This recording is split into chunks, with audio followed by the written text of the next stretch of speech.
7 em cada 10 leads que você tentar prospectar nos próximos dias não vão responder aos seus contatos na prospecção. 70%.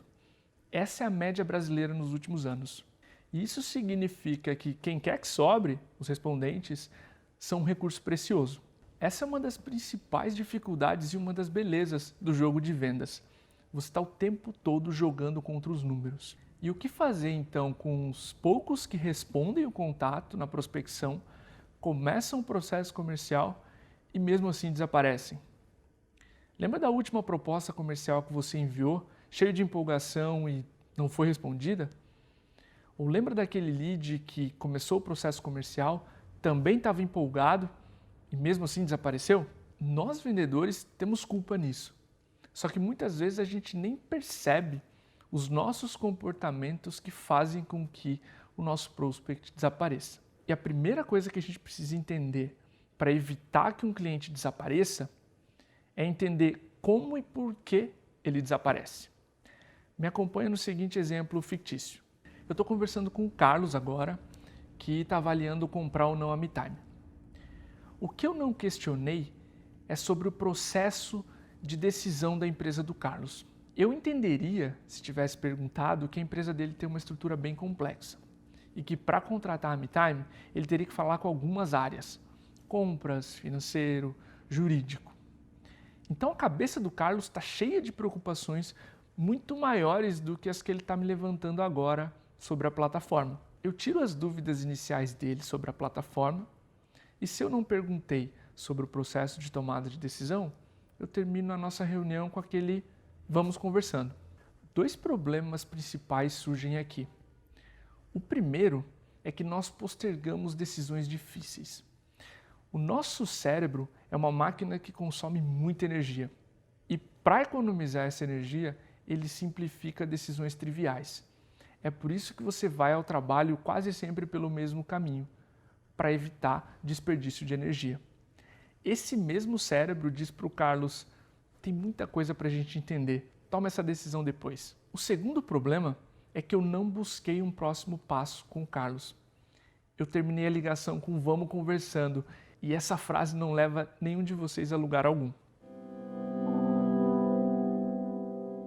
Talvez pelo temor de uma resposta negativa, eu tenha evitado o pior. Só que o pior vem do mesmo jeito, só que muito tempo depois, ocupando muito mais do meu tempo. E tudo bem, esse é um erro bem comum que a gente comete. Eu mesmo cometi muitas vezes. O que eu quero que você entenda é, seu cliente some quando tem muita coisa para decidir e por que você não esclareceu próximos passos. Isso nos leva à solução desse sumiço frequente. Usar perguntas para esclarecer próximos passos. Carlos, o objetivo dessa reunião era a gente avaliar se existe potencial de parceria entre MeTime e a sua empresa. Você acredita que é a MeTime que pode te ajudar a agendar mais reunião para os seus vendedores? Você tem interesse, então, que eu formalize uma proposta ao redor do que a gente conversou nessa reunião? Se eu te enviar essa proposta até o final do dia, Carlos, quando é que a gente pode sentar de novo e discuti-la? Percebe como eu conduzo o Carlos com perguntas pelos próximos passos? E naturalmente ele vai entender o que vai acontecer e vai me dizendo sim ou não a essas perguntas. Ao final eu resumo, Carlos, quinta-feira às 9, eu te ligo então para a gente conversar, tiramos suas últimas dúvidas e riscamos essa preocupação da tua agenda. Seguimos assim? Agora temos data, responsáveis e um compromisso entre nós. Sentarmos na quinta-feira e decidir ou não pela parceria. Repare que essas são perguntas fechadas, só podem ser respondidas com sim ou não. E a intenção delas é validar ou refutar próximos passos. Existe um cuidado com essa regra.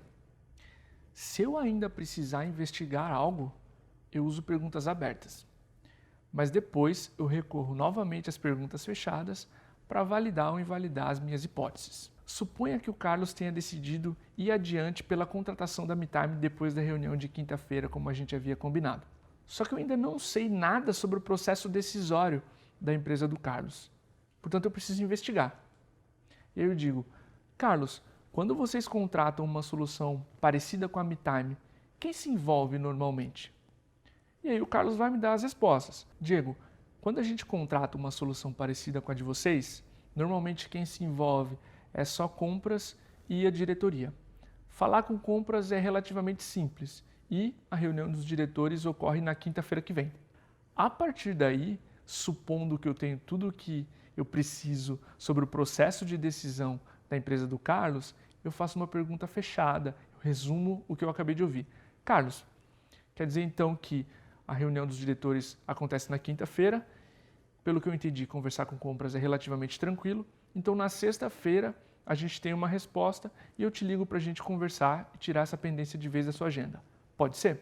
Se eu pudesse resumir o que a gente conversou nos últimos minutos seria: seu cliente some quando tem muita coisa para decidir e por que você não fez as perguntas que esclarecem os próximos passos. Portanto, faça as perguntas difíceis e esclareça o que vem depois. As decisões, quando são tomadas em pequenos passos, ficam muito mais simples. E aí quem some são as barreiras e não seu cliente.